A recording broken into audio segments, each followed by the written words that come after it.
folks? It is WTX Gamer here with another deck tech. This is just a deck that one of my viewers, he had asked me, I always post and say, hey, if there's a deck you want to see or something you kind of want to see if it can be viable, if I have the cards, I'll try to put it together and we can work with it together from there and just see how it goes. And so I had a viewer said he wanted to see some merfolk. Didn't have a deck list at the moment to post me, so I just kind of freelanced something. I'm sure it's similar to any other merfolk deck out there, but I freelanced it together, didn't really put a lot of time into it.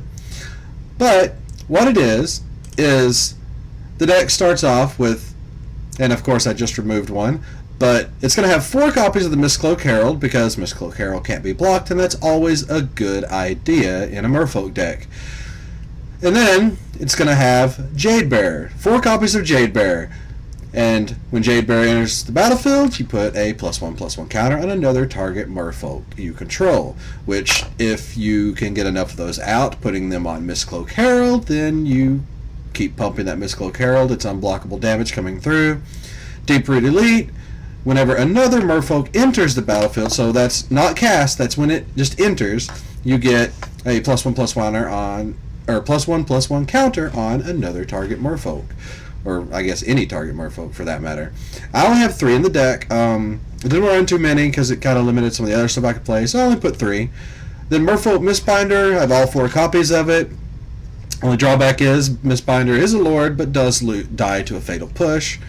But it gives all your other merfolk +1/+1, which again stacks with Mistcloak Herald. So if you were to play Deep-Root Elite and then Mistbinder, your Mistcloak Herald is actually probably going to be swinging for 4 by turn 4, which isn't terrible. And then River Herald's Boon, put a +1/+1 counter on target creature, and then another +1/+1 counter on target merfolk. Now you can put these on the same merfolk creature, again stacking on Mistcloak Herald. Your goal is to hope to go to Mistcloak Herald and get just free damage. Sometimes it doesn't work out, but that is what the deck's trying to do. There's only 3 copies of this. Again, same reason, 3 copies. Didn't want to fill it up with that so much because I wanted some of the other stuff. Vine Shaper Mystic. It enters the battlefield, puts +1/+1 counter on each of up to 2 target merfolks. So you do have to target separate merfolks, however it can target itself and whatever else is on the board. But that, in paired with Deep-Root Elite, it actually lets you put, this will come in, put the counter on Mistcloak Herald and say itself, or even Elite, and then when this triggers Deep-Root Elite's ability, put it back on Mistcloak Herald. And then after that, I run a Kamina. Kamina is real good to get some extra card draw, extra counters on just creatures, and he can come in and be an unblockable body by himself as well. And then you just put counters on him, and tap an untapped merfolk, make him unblockable. And he's already a 2/4 body, gets around most removal, so, and being legendary, you don't have to worry about cast down, so he's pretty good in this deck. Deep-Root Waters. Whenever you cast a merfolk spell, you get a token with hexproof. Hexproof is pretty amazing because they can't do nothing about it. So unless it's a straight up wide-ranging spell like Fumigate, Settle the Wreckage if you attack it with everything, or Bantu's Reckoning, stuff like that, obviously. Now, the great thing about this is Deep-Root Waters pairs very well with Deep-Root Elite, because when you cast a merfolk spell, it's going to trigger Deep-Root Waters, which means it enters the battlefield, triggers Elite, and then you can put a counter on whichever creature you want. And then that creature that you cast, when it enters the battlefield, again, it also does Deep-Root Elite. So there's 4 copies of Deep-Root Waters. It works very amazingly. I've had over 70 merfolk on the battlefield at one time. It's pretty freaking amazing if you get multiple of these on the battlefield. And then Growing Rites of Itlamok. Very underrated card. When you play it, you can scry for a creature. Well, I guess reveal top cards. Top 4 cards of your library, find a creature, put it in the battlefield. If you have 3 or more creatures, you can add a mana for each creature you control, because it'll flip during your end step, becomes a land, which, again, add mana for each creature you control. Oh, and sorry, my bad, is at the beginning of your step, if you control 4 more creatures, which is very easy to do with this deck. So you just get endless mana. And Herald of the Streams, I only have 1 in the deck. It's probably something that will be changed at some point, but realistically, he's never really the win con. I've never actually had to use him to be the guy. I like all the other synergies a little bit more than him. It may be something that with tweaking you would build around, because again, putting endless counters on stuff and then they just all go through unblockable, it wouldn't be bad.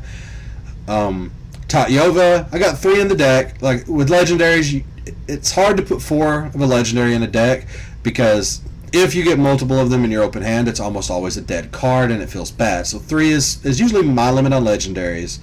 But this one is, whenever a land enters the battlefield under your control, you gain 1 life and draw a card. Now the cool thing is, you will actually get that whenever Growing Rights flips, because the flip, it enters as it becomes a land. It may be a bug. I don't think it's supposed to be that way, because it's technically not entering the battlefield, but hey, it's what happens on Arena sometimes. 1 Tishana.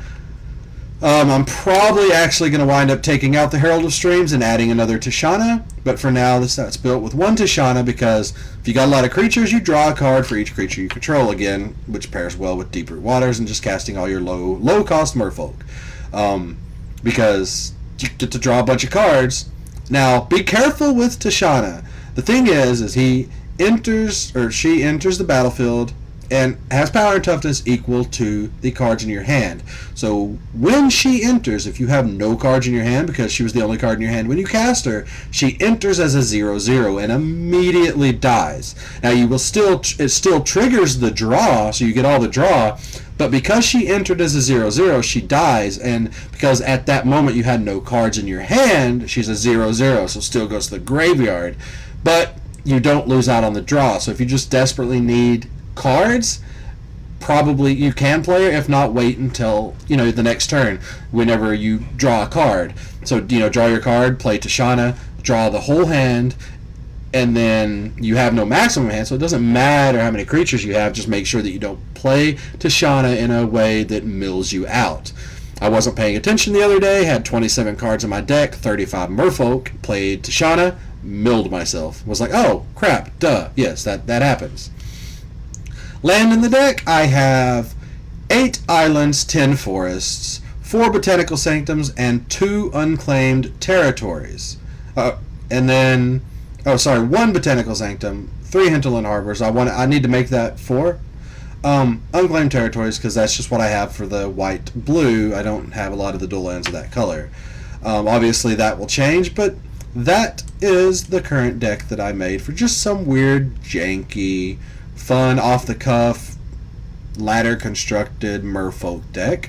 Probably not gonna give you a 7-0 run in quick constructed. I have no sideboard in it currently because I don't run competitive, but it's a little fun deck if you like token strategies, merfolk. Don't want to spend a lot of money on building the deck. Most of this stuff I didn't even have to spend wildcards on. I think you get most of it with the default decks. In paper, if you like merfolk, just want something fun, a little wonky to play in your F&Ms.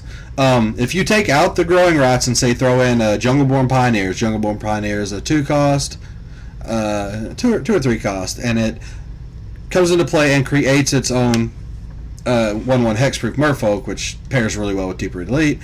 You take these 3 cards out, throw in everything else, the deck can be made for $27 in the paper world.